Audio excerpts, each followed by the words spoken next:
ಸದನದಲ್ಲಿ K N Rajanna ಅವರ honey trap ವಿಚಾರವನ್ನು ಮಾತನಾಡಿರ್ತಕ್ಕಂಥದ್ದು ಸಾಕಷ್ಟು ಚರ್ಚೆಗೆ ಗ್ರಾಸ ಆಗಿರ್ತಕ್ಕಂಥದ್ದು. ಈ ಬಗ್ಗೆ ಮಾತಾಡಲಿಕ್ಕೆ ಮಾಜಿ ಗೃಹ ಸಚಿವ ಆರಗ ಜ್ಞಾನೇಂದ್ರ ಅವರು ನಮ್ಮ ಜೊತೆ ಇದ್ದಾರೆ. ಸರ್, ಈಗ ಸಚಿವರೊಬ್ಬರು ಈ ರೀತಿ ಪ್ರಸ್ತಾಪ ಮಾಡಿದಂಥ ವಿಚಾರನ ಮಾಜಿ ಗೃಹ ಸಚಿವರಾಗಿ ಅದನ್ನು ಹೇಗೆ ಪರಿಗಣಿಸ್ತೀರಿ? ಯಾವ ರೀತಿ ತನಿಖೆ ಆಗಬೇಕು, ಸತ್ಯಾಸತ್ಯತೆ ಹೊರಬರಬೇಕಂದ್ರೆ ಏನು ಮಾಡಬೇಕಂತ? ಸರ್, ಇವತ್ತು ಸದನದಲ್ಲಿ ರಾಜಣ್ಣ ಅವರು ಎದ್ದು ಹೇಳುವಾಗ ನಮ್ಮೆಲ್ಲರಿಗೂ ಕೂಡ ದಿಗ್ಭ್ರಮೆ ಆಯಿತು ಒಂದು ಸಾರಿಗೆ. ಯಾಕಂದರೆ ಕರ್ನಾಟಕ ವಿಧಾನಸಭೆ ಮತ್ತು ಕರ್ನಾಟಕದ ಸಾರ್ವಜನಿಕ ಜೀವನದಲ್ಲಿದ್ದಂಥ ವ್ಯಕ್ತಿಗಳು, ಚಾರಿತ್ರ್ಯ ಮತ್ತು ಮೌಲ್ಯವಂತ ವ್ಯಕ್ತಿಗಳನ್ನ ಕೊಟ್ಟಂಥದ್ದು ಕರ್ನಾಟಕ. ನಮ್ಮ ವಿಧಾನಸಭೆಯ ಬಗ್ಗೆ, ನಮ್ಮ ರಾಜಕಾರಣಿಗಳ ಬಗ್ಗೆ ಅತ್ಯಂತ ಗೌರವದಿಂದ ಜನ ಇವತ್ತು ನೋಡ್ತಾ ಇದ್ದಾರೆ. ಹಾಗಾಗಿ ಇದನ್ನು ಹೇಳಿದಾಗ ಆಶ್ಚರ್ಯ ಆಯಿತು ಮತ್ತು ಅದೊಂದು ಭಯಾನಕವಾದಂಥ ಒಂದು ಸ್ಥಿತಿ. ಯಾಕಂದರೆ ಸೈದ್ಧಾಂತಿಕವಾಗಿ ಫೈಟ್ ಮಾಡಲಿ ಅಥವಾ ಕಾರ್ಯಕ್ರಮದ ಮೂಲಕ ಫೈಟ್ ಮಾಡಲಿ. ನಮ್ಗೆ ರೀ, ಇನ್ಮೇಲೆ ಮನೆ ಕೆಲಸಕ್ಕೆ ಹೆಲ್ಪ್ ಮಾಡ್ಬೇಕು ನೀವು. ಯಾಕೆ ನಿಂಗೆ ಎಲ್ಲರ ಕೆಲಸ ಸಿಗ್ತಾ? ಕೆಲಸನ ನೋವೇ, ನಾನೇ ಬಾಸ್ ಆಗ್ತೀನಿ. ಬಾಸ್? ಅದೇಗೆ? Boss will be the boss. ರಾಜಕೀಯವಾಗಿ ಆಗದಿದ್ದವರು ಸುಮಾರು ಜನ ಇರ್ತಾರೆ, ನಾವು ಆಗದಿದ್ದವರು ಅವರಿಗೂ ಇದ್ದಾರೆ. ಆದರೆ ಇದು ಚಾರಿತ್ರ್ಯ ಹನನ ಮಾಡೋಂಥದ್ದು ಅಂತೇಳಾದರೆ ಇದು ಕೊಲೆಗೆ ಸಮಾನ. ಒಬ್ಬ ಮನುಷ್ಯನ ತೇಜೋವಧೆ ಮಾಡೋದು ಅಂದರೆ ಮನುಷ್ಯನ ಮುಗಿಸೋದು ಅಂತ.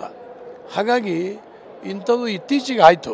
ಈಗ ಉದಾಹರಣೆಗೆ ರೇವಣ್ಣ ಅವ್ರ ಕುಟುಂಬದ್ದಾಯಿತು, ನಮ್ಮ ಮುನಿರತ್ನ ಅವರ ಬಗ್ಗೆ ಆಯಿತು. ಇವೆಲ್ಲವೂ ಕೂಡ ಸಾರ್ವಜನಿಕ ಜೀವನದ ವ್ಯಕ್ತಿಗಳ ಬಗ್ಗೆ ಎಲ್ಲರೂ ಕೂಡ ಅನುಮಾನ ಪಡೋಂಗಾಯಿತು. ಈಗ ಏನೇ ಆದರೂ ಕೂಡ ನಿಮ್ಮ ಮೀಡಿಯಾದಲ್ಲಿ ಅವೆಲ್ಲ ಆದಾಗ ವಾರಗಟ್ಟಲೆ, 15 ದಿವಸ, ತಿಂಗಳಾನುಗಟ್ಟಲೆ ಬಂದಾಗ ಏನಿಲ್ಲ ಅಂದರೂ ಕೆಲವರ ಅನಿಸಿಕೆ ಇರ್ಬೋದು, ಸ್ವಲ್ಪ ಏನೂ ಇಲ್ಲದೆ ಇವೆಲ್ಲ ಆಗೋದಿಲ್ಲ ಅಂತೇಳಿ ಶುರುವಾಗ್ತದೆ. ಇವತ್ತು ಮುನಿರತ್ನ ಆವೇಶಭರಿತವಾಗಿ ಹೇಳಿದ್ರು, ನನ್ನನ್ನು ಹೆಂಗೆ ಮಾಡಿದ್ರು, 7-8 ವರ್ಷದ ನಂತರ ನನ್ನನ್ನು ಇಲ್ಲೆಲ್ಲೋ ಸ್ಟೇಷನ್ನಲ್ಲಿ ಕೇಸ್ ರಿಜಿಸ್ಟರ್ ಮಾಡಿ ಏನು ಮಾಡಿದ್ರು ಅಂತ ಹೇಳಿದ್ರು. ಇವೆಲ್ಲ ಖಂಡಿತವಾಗೂ ಖಂಡನಾರ್ಹವಾದಂಥ ವಿಚಾರ. ಇದು ಈಗಾಗಲೇ ನಮ್ಮ ಹೋಮ್ ಮಿನಿಸ್ಟ್ರು ಸ್ಟೇಟ್ಮೆಂಟ್ ಮಾಡಿದ್ದಾರೆ, ಉನ್ನತವಾದಂಥ ತನಿಖೆ ಮಾಡ್ತೀನಿ ಅಂತ. ರಾಜಣ್ಣ ರೈಟಿಂಗ್ನಲ್ಲಿ ಕಂಪ್ಲೇಂಟ್ ಕೊಡ್ತೀನಿ ಅಂತ ಹೇಳಿದ್ದಾರೆ.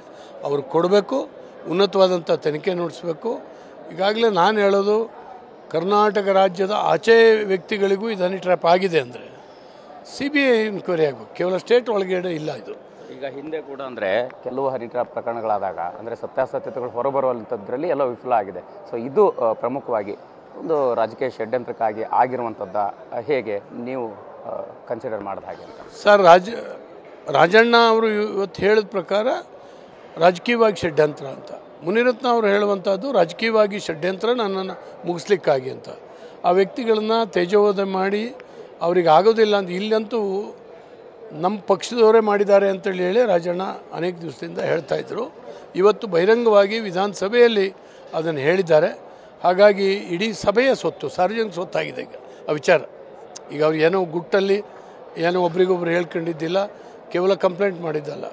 ವಿಧಾನಸಭೆಯ ಒಳಗಡೆ ಒಬ್ಬ ಮಂತ್ರಿ, ಸಾಮಾನ್ಯ ಮನುಷ್ಯ ಅಲ್ಲ, ಇವತ್ತು ಸ್ಟೇಟ್ಮೆಂಟ್ ಮಾಡಿದ್ದಾರೆ.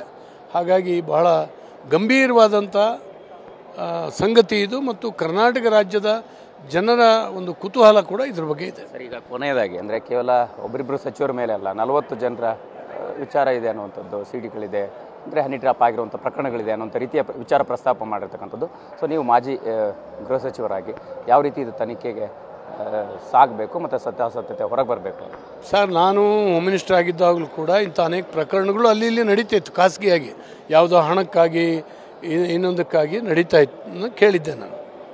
ಇದು ಆಗಲ್ಲ. ಸಾರ್ವಜನಿಕ ಜೀವನದ ವ್ಯಕ್ತಿಗಳನ್ನೇ ಈಗ ರೀತಿ ಹನಿ ಟ್ರ್ಯಾಪ್ ಮಾಡಿ, ಡಿಫೇಮ್ ಮಾಡಿ, ಅವರು ತೇಜೋವಧಿ ಮಾಡಿ ನನ್ನ ಎದುರಾಳಿ ಒಬ್ಬನ್ನು ಮುಗಿಸ್ಬೋದು ಅನ್ನುವಂಥ ಒಂದು ಹೊಸ ಪರಂಪರೆಯನ್ನು ಇವತ್ತು ಹಾಕ್ತಾ ಇದ್ದಾರೆ. ಹಾಗಾಗಿ ಇದನ್ನು ಖಂಡಿತವಾಗೂ ನಾನು ಹೇಳಿದರೆ CBI ಕೊಡುವಂಥ ಅವಶ್ಯಕತೆ ಇದೆ. ಕರ್ನಾಟಕ ರಾಜ್ಯದಿಂದ ಆಚೆಗೂ ಇದೆ. ಇದು ಬಹಳ ಗಂಭೀರವಾದಂಥ ಸಂಗತಿ, ಭಾಳ ಡೀಪಾಗಿ ಎನ್ಕ್ವೈರಿ ಮಾಡಬೇಕು. ಇದು ಸತ್ಯಾಸತ್ಯತೆ ಹೊರಗೆ ಬರಬೇಕು. Thank you. ಎಸ್, ಇದಿಷ್ಟು ಮಾಜಿ ಗೃಹ ಸಚಿವ ಆರಗ ಜ್ಞಾನೇಂದ್ರ ಅವರ ಮಾತಾಗಿರ್ತಕ್ಕಂಥದ್ದು. ಕ್ಯಾಮ್ರಾ ಪರ್ಸನ್ ಶ್ರೀಕಾಂತ್ ಜೊತೆ ಮಾಲ್ತೇಶ್ ಜಗ್ಗೇನ್, TV9 ಬೆಂಗಳೂರು.